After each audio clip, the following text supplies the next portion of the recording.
Right now, sentiment around the cloud topic is notably high at plus 0.43, despite a momentum drop of minus 0.23.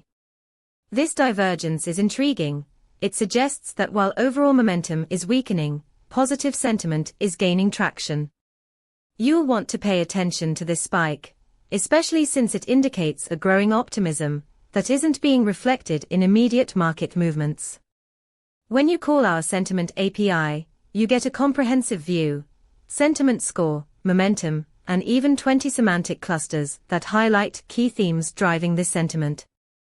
Imagine you're building a dashboard for monitoring cloud service trends.